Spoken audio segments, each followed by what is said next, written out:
साथ ही मैं आमंत्रित करना चाहूँगी हमारे CEO मनोज शर्मा साहब और group consulting editor D Rao ji का।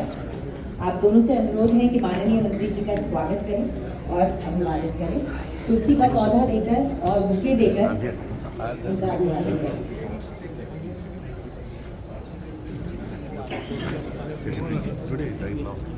हमारे वीसी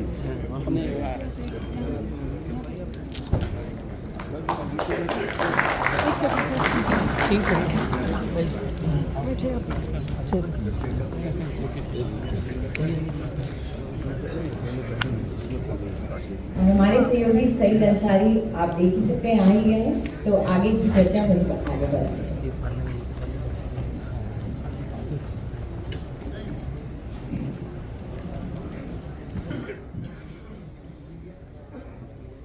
बहुत धन्यवाद और जोरदार तालियों के साथ दोस्तों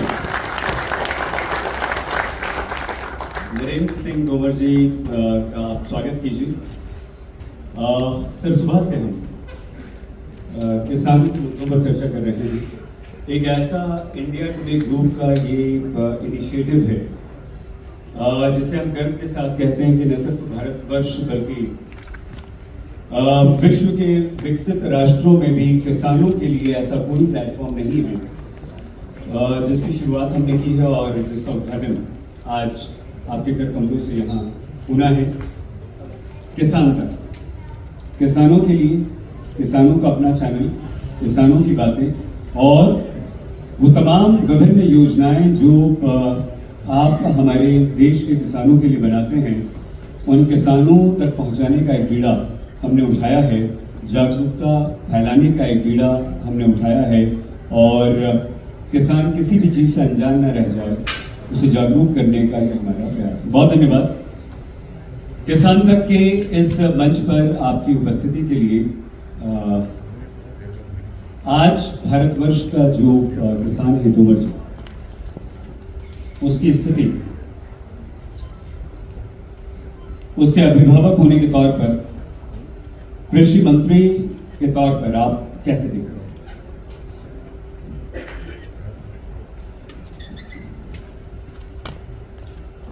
सही भाई, बहुत धन्यवाद। आज मुझे इस कार्यक्रम में आप सबके मध्य में उपस्थित होकर बहुत ही प्रसन्नता हो रही है, क्योंकि इंडिया टुडे ग्रुप ने किसानों की दृष्टि से किसान तक इस चैनल की शुभ कल्पना की और आज उसको मूर्त रूप देने का अवसर है। मैं इंडिया टुडे ग्रुप को हृदय से धन्यवाद देता हूं और देश भर के किसानों को बहुत बहुत शुभकामनाएं, बधाई देता हूं कि यह जो प्लेटफॉर्म है, यह प्लेटफॉर्म किसान, सरकार, राज्य सरकार, खाद्य प्रसंस्करण यूनिट्स, निर्यातक, आयातक, मंडी, सबके बीच में महत्वपूर्ण ब्रिज का काम करेगा और अंततोगत्वा सब योजनाओं का प्रतिफल और फायदा किसानों तक पहुंचे, इस बात को यह चैनल सुनिश्चित करेगा। मैं इस अवसर पर आप सबको बहुत बहुत बधाई और बहुत बहुत शुभकामनाएं देता हूँ। बहुत धन्यवाद, बहुत धन्यवाद। भारतीय किसान की स्थिति आज, भारत कृषि प्रधान देश है और इसकी प्रधानता को हम सब लोगों ने स्वीकार किया है, लेकिन हम सब इस बात को जानते हैं कि जब जब प्रधानता की उपेक्षा होती है तब तक देश को नुकसान उठाना पड़ता है। मैं समझता हूं कि कृषि का क्षेत्र हमारे लिए जितना महत्व का है, अगर इसके महत्व पर काम करने की निरंतरता बनी रहती है, तो आज काफ़ी चुनौतियां जो हमारे सामने हैं वो चुनौतियां नहीं होती। लेकिन कृषि का क्षेत्र व्यापक भी है और इसकी निर्भरता प्रकृति पर भी है और अनेक प्रकार की चुनौतियां सामने बनी ही रहती हैं। लेकिन मुझे प्रसन्नता है कि भारत सरकार और प्रधानमंत्री नरेंद्र मोदी जी लगातार देश के समक्ष विद्यमान छोटे छोटे विषय, चाहे किसी वर्ग के हों चाहे किसी क्षेत्र के हों, उनका समाधान किया जा सके इस दृष्टि से निरंतर एक प्रयास करते रहते हैं। पिछले दिनों ग्रामीण भारत में आधी से अधिक आबादी के पास शौचालय की उपलब्धता नहीं थी,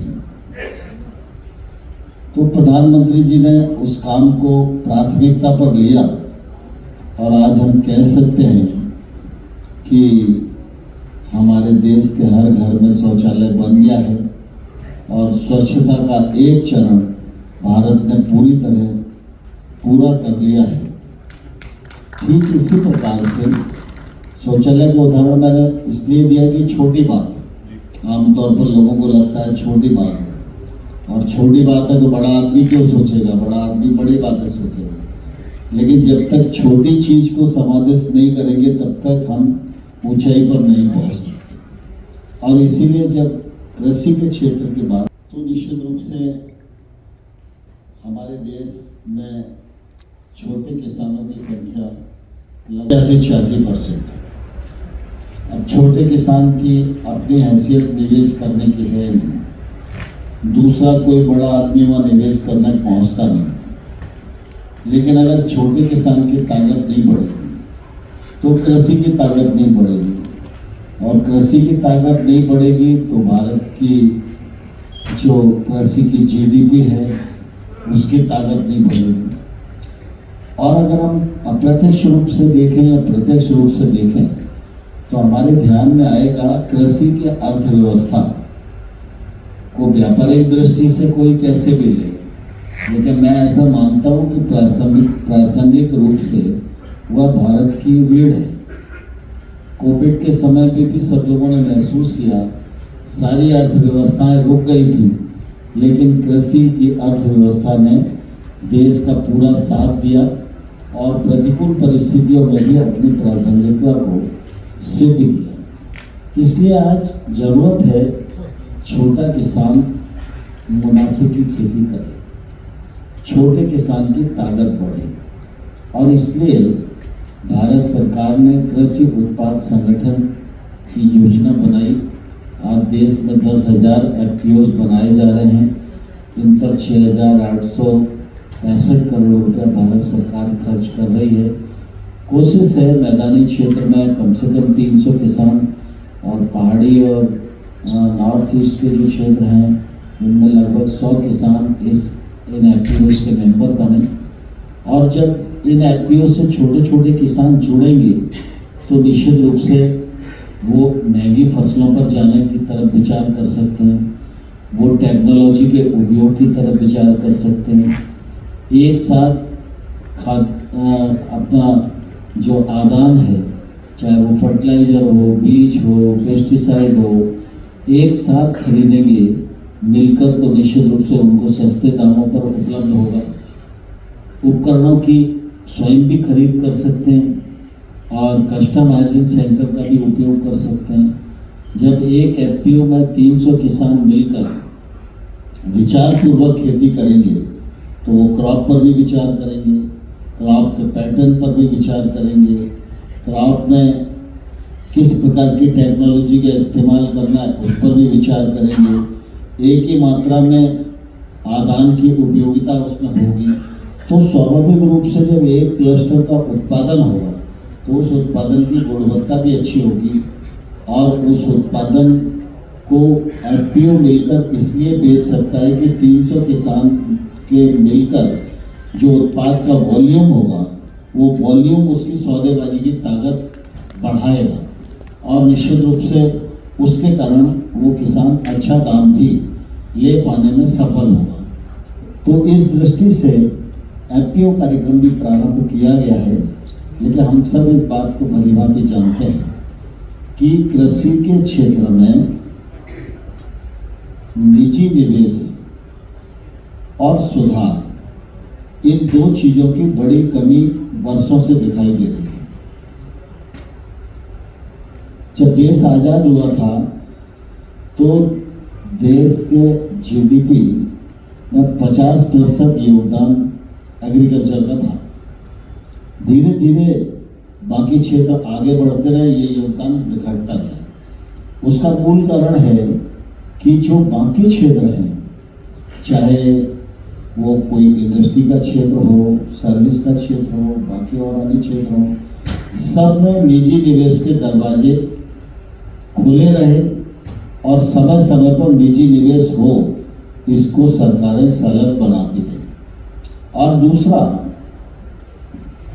कि जहां जरूरत पड़ी वहां नियम और कानूनों का रिफॉर्म किया। हम देखते हैं कि पार्लियामेंट में, विधानसभाओं में हर बार हर सत्र में कोई ना कोई कानून ऐसा आता है जो किसी को सुधार की तरफ ले जाने के लिए प्रेरित करता है। तो स्वाभाविक रूप से जब कृषि का क्षेत्र है तो कृषि के क्षेत्र में निजी निवेश का पूर्णतः अभाव है। किसी की रुचि नहीं रही, कोई प्लेटफॉर्म भी नहीं था, किसी ने प्रेरित भी नहीं किया। और दूसरा, जो कानूनी सुधार होना चाहिए था, वो कानूनी सुधार में भी स्वामीनाथन साहब ने कहा तो था, लेकिन वो दुर्भाग्य से आगे नहीं बढ़ सका।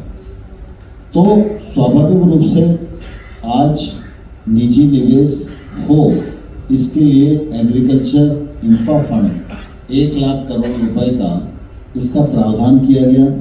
पशुपालन के क्षेत्र में 15,000 करोड़ रुपए का प्रावधान किया गया। मछली पालन के क्षेत्र में 20,000 करोड़ रुपए का प्रावधान किया गया। हर्बल खेती के लिए 4,000 करोड़ रुपए का प्रावधान किया गया। छोटी फूड प्रोसेसिंग इंडस्ट्री के लिए 10,000 करोड़ रुपए का प्रावधान किया गया। कुल मिला के ये 1.5 लाख करोड़ रुपया बैंक से आए और खेती के क्षेत्र में लगे।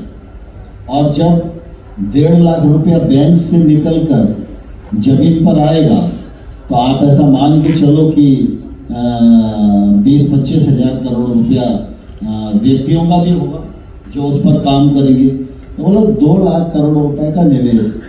और निवेश इसलिए जरूरी है कि आज वेयर हाउस हो या कोल्ड स्टोरेज हो, ये आपको दिखेंगे तो जिला स्थान पर दिखेंगे। और जिला स्थान पर सामान्य तौर पर व्यापारिक क्षेत्र में काम करने वाले लोग इस पूरे इंफ्रास्ट्रक्चर का उपयोग करते हैं, लेकिन किसान नहीं कर पाता। जिला स्थान तक किसान को आने में 80 किलोमीटर की दूरी है और उसका 25 कुंटल गेहूँ है। तो इतना छोटा किसान 25 कुंटल गेहूँ को लेकर वेयर हाउस पर रखना थोड़ी आएगा। लेकिन अगर वेयर हाउस गाँव के 1-2 किलोमीटर पर होगा तो वो अपने गेहूँ को रोक सकता है जब तक उसको अच्छा भाव नहीं मिले। लेकिन ये इंफ्रास्ट्रक्चर गांव में उपलब्ध नहीं है, इसलिए हर एफपीओ तक, हर ब्लॉक तक, हर कोऑपरेटिव पैक्स तक ये इंफ्रास्ट्रक्चर पहुंचे। इससे रोजगार के अवसरों का भी सृजन होगा, निजी निवेश भी आएगा, टेक्नोलॉजी भी लोगों तक पहुंचेगी और किसान की अपनी ताकत बढ़ेगी क्योंकि उसके पास अपना इंफ्रास्ट्रक्चर होगा।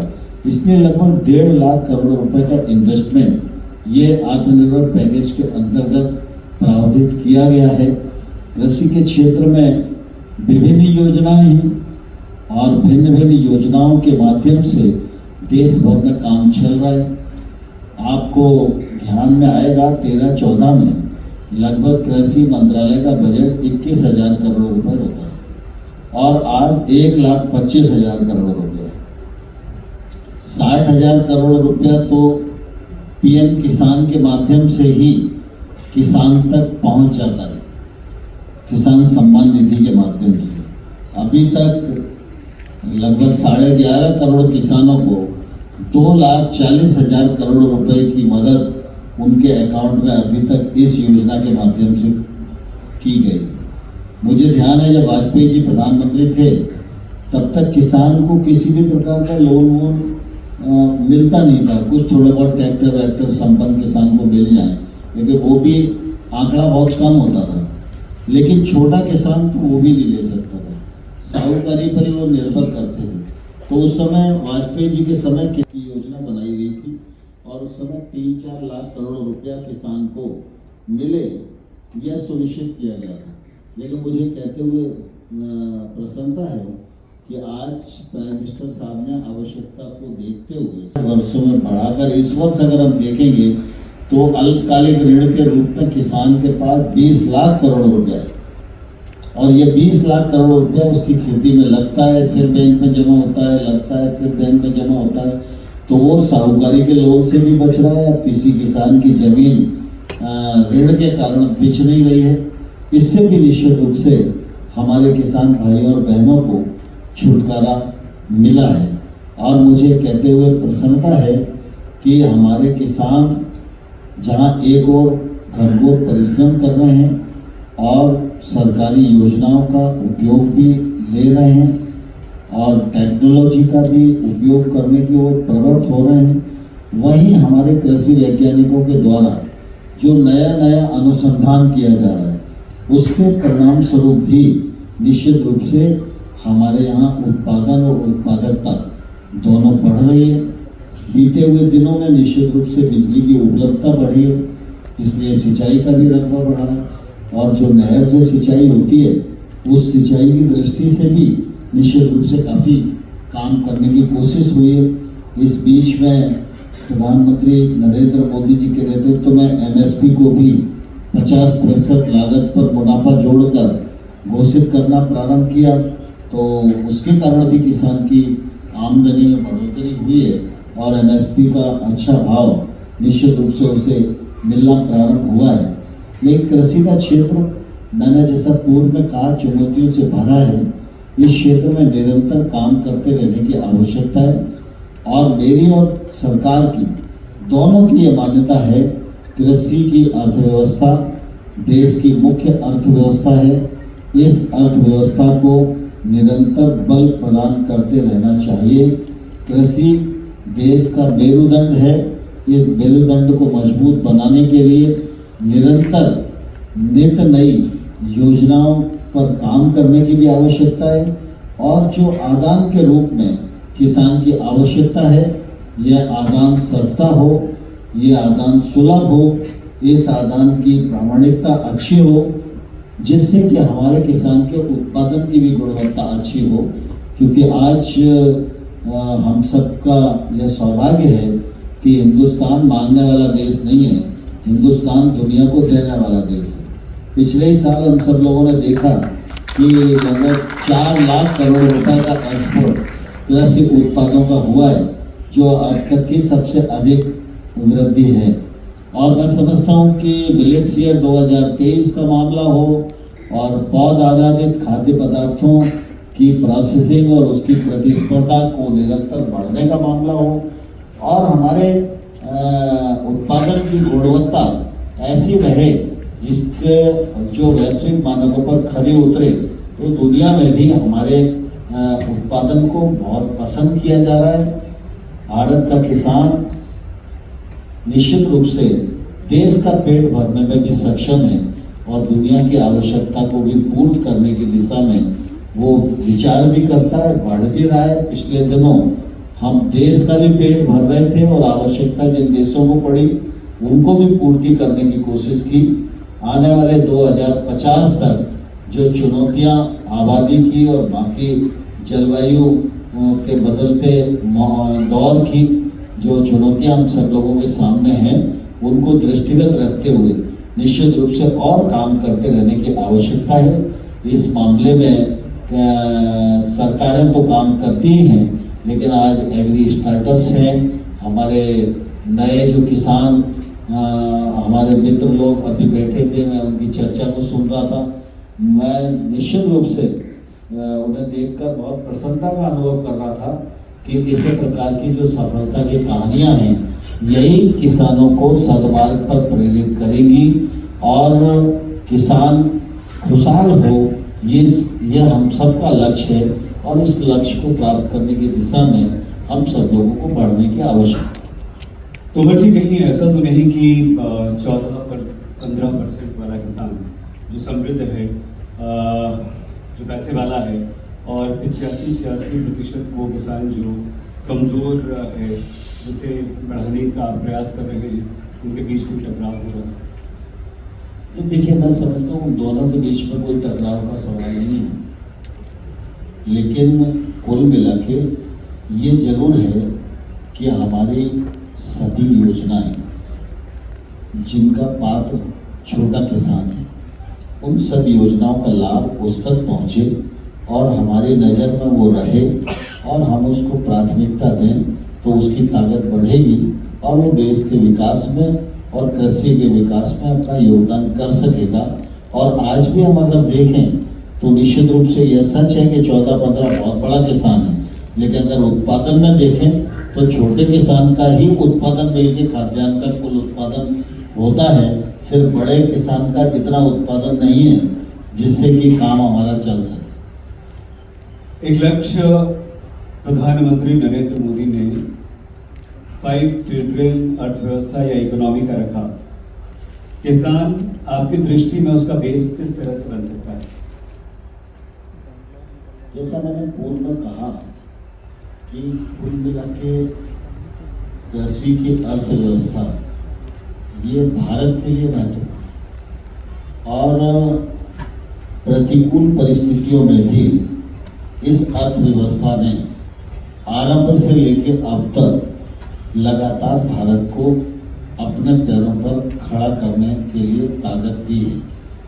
जहाँ तक $5 ट्रिलियन इकोनॉमी का सवाल है, निश्चित रूप से कृषि का भी इसमें महत्वपूर्ण योगदान है और आज परंपरागत कृषि से अलग हटकर हमारे किसान भी आधुनिक कृषि, उन्नत कृषि की ओर अग्रसर हो रहे हैं। उन कृषि उत्पाद संगठनों के माध्यम से भी यह कोशिश की जा रही है कि किसान अपना उत्पादन का प्रोसेसिंग कर सकता है, तो उसको 2 करोड़ रुपए तक का बिना गारंटी के लोन देने की व्यवस्था भी की गई है। और वो अगर प्रोसेसिंग करेगा, अभी मेरे मित्र सरदार जी थे, मैं नाम उनका नहीं देख पाया, तो वो ये कह रहे थे कि अगर किसान अपना उत्पादन को प्रोसेस करके बेचे तो किसान को बहुत फायदा हो सकता है। तो जितना वो प्रोसेस कर सकता है उतना प्रोसेस करना चाहिए और मैं समझता हूँ एफपीओ परियोजना के पीछे उद्देश्य यही है।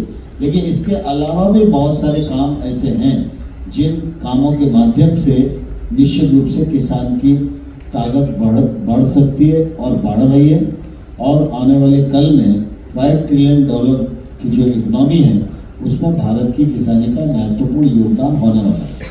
सर, क्या आप मानते हैं कि खाद, यूरिया और सिंचाई का पानी ये एक भारतीय किसान के सामने समस्या है, और यदि आपका मंत्रालय इसे समस्या मानता है तो उसका समाधान क्या है? देखिए, दरअसल क्या है कि एक समय था जब हमारी सरकार के सामने प्रश्न था कि खाद्यान्न का जो अभाव है वो समाप्त हो, और इसलिए हमारी सरकारों ने उस समय विचार किया तो हमारी नीतियां उत्पादन केंद्रित बनी। और मैं समझता हूँ कि उस समय का विचार ठीक ही विचार था। हरित क्रांति हुई, फर्टिलाइजर का प्रयोग बढ़ा, उत्पादन बढ़ा, उत्पादकता बढ़ी और आज हम उस परिस्थिति में निश्चित रूप से अच्छी अवस्था में खड़े हुए।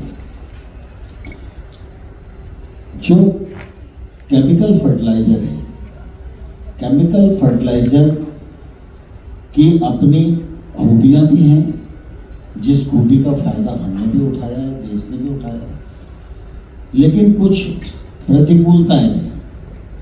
तो निश्चित रूप से जब हम ठीक अवस्था में हो तो समझदार समाज वही होता है जो सही समय पर अपने बीते हुए काल की समीक्षा करे, जो कमजोरियां हैं उनको दूर करने का प्रयास करे और देश को आगे बढ़ाए। आज फर्टिलाइजर की दृष्टि से हम देखते हैं तो निश्चित रूप से हम इंपोर्ट पर निर्भर करते हैं, नंबर 1। नंबर 2, 2.5 लाख करोड़ रुपए की प्रतिवर्ष फर्टिलाइजर पर सब्सिडी जाती है। और नंबर 3, अब यह बात लगभग लोगों के जहन में जाने लगी है कि अगर फर्टिलाइजर का प्रयोग लोभ और लालच में अधिक किया जा रहा है तो इससे जमीन की उर्वरा शक्ति भी कमजोर हो रही है और मानव शरीर पर भी उसका दुष्प्रभाव आना शुरू हो गया है। तो स्वाभाविक रूप से आज हम इंपोर्ट पर निर्भर करते हैं, तो इंपोर्ट पर निर्भर न करें, इसका भी हमें विचार करना चाहिए। अगर मानव शरीर पर दुष्प्रभाव हो रहा है तो इस पर भी हमें विचार करना चाहिए। और हम बड़ी मात्रा में अपने देश का पैसा फर्टिलाइजर के दूसरे देशों को भेज रहे हैं, हम सब्सिडी भी इतनी बड़ी मात्रा में दे रहे हैं, तो निश्चित रूप से इस पर आज किसान भी विचार करने लगा और देश भी विचार करने लगा। इसलिए ऑर्गेनिक फार्मिंग को बल मिला और नेचुरल फार्मिंग के काम को भी भारत का बहुत तेजी के साथ हम लोगों ने शुरू किया है। उसके लिए एक नया मिशन भी बनाया है। लेकिन मैं आज ये कहना चाहता हूँ कि केमिकल फर्टिलाइजर के आधार पर जो खेती हो रही है उसको सने हमें विचार पूर्वक नेचुरल और ऑर्गेनिक पर लाना चाहिए। लेकिन आज केमिकल फर्टिलाइजर की पर्याप्त मात्रा में जितनी उपलब्धता चाहिए वो उपलब्धता उपलब्ध कराना सरकार की जिम्मेवारी है। और मैं समझता हूँ कि किच तो थोड़ी बहुत होती रहती है, कि कई बार यातायात की भी गड़बड़ियाँ रहती हैं। लेकिन अभी प्रतिकूल परिस्थितियों में भी, जब कोविड का समय था तो कई कंट्रियाँ तो फर्टिलाइजर के मटेरियल और टूरिज्म पर ही निर्भर करती थी, तो टूरिज्म तो पूरी तरह पिट गया था। तो एक तौर से मैं ये कहूँ तो शब्द अच्छा नहीं होगा, लेकिन मतलब कुल मिला के उनने हमारी मजबूरी का फ़ायदा उठाने की कोशिश की। हमने DAP का उनने दाम बढ़ाया तो हमने सब्सिडी बढ़ाई, हमने सब्सिडी बढ़ाई तो उनको लगा इनकी तो मजबूरी है, तो उन्होंने और दाम बढ़ा दिए। तो मतलब एक तौर से ये असहनीय था और अच्छा भी नहीं था।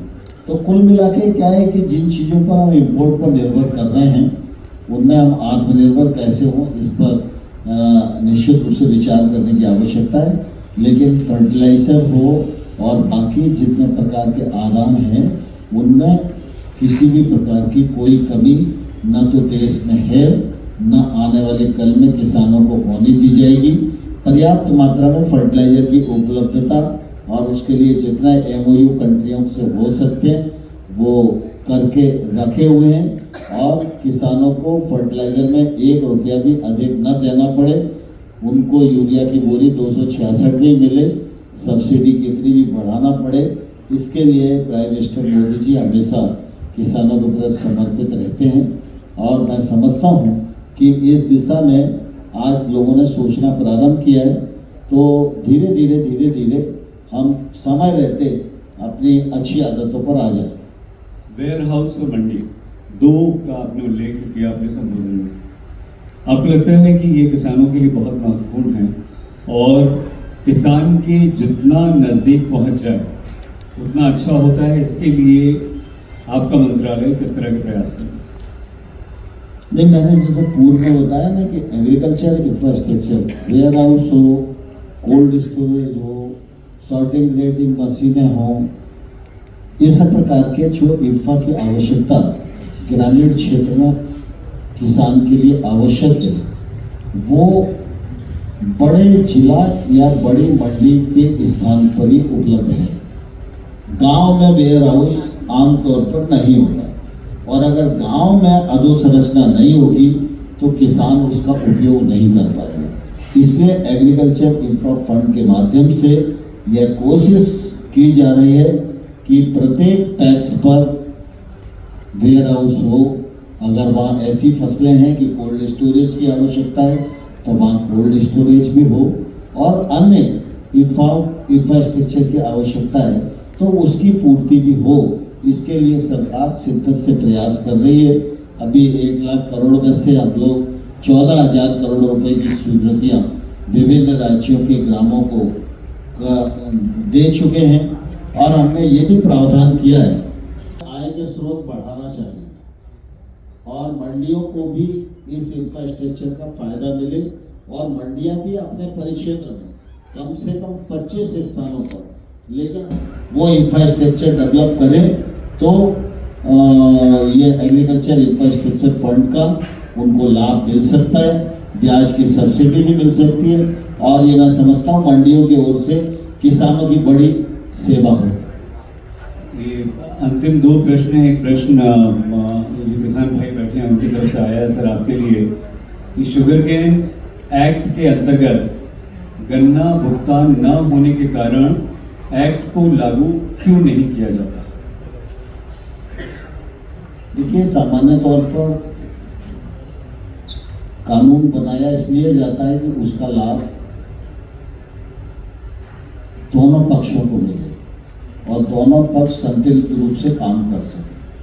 यह सही है कि जो किसान गन्ना पैदा करता है समय पर उसका भुगतान होना चाहिए और मुझे लगता है कि प्राइम मिनिस्टर मोदी जी के काम संभालने के बाद इसमें बड़ा सुधार भी आया है और विशेष रूप से तकलीफ उत्तर प्रदेश में ज़्यादा थी तो उत्तर प्रदेश के किसानों को पेमेंट किया भी गया है और जो केंद्र सरकार से भी राशि देने का सवाल आया था इंडस्ट्री के लिए, वो बजाय इंडस्ट्री के किसानों को दी गई है और अब उत्तर प्रदेश में भी बाय एंड लार्ज काफ़ी इस मामले में सुधार आया है और मैं आशा करता हूँ कि इसमें और सुधार आए।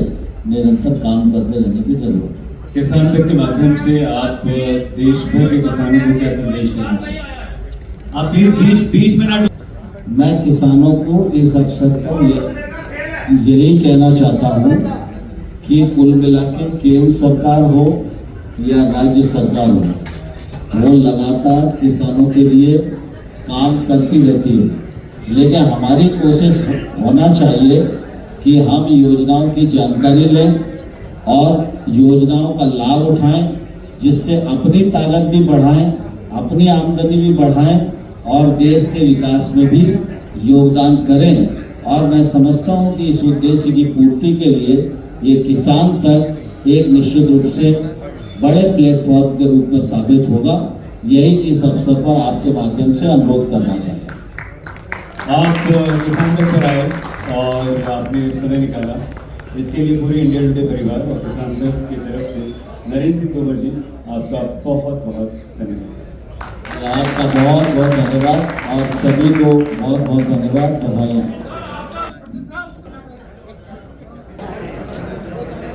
मैं मनोज जी से भी गुजारिश करूँगी वो भी साथ में मौजूद रहें। किसान तक की वेबसाइट है www.kisantak.in और यूट्यूब चैनल है किसान तक ऑफिशियल।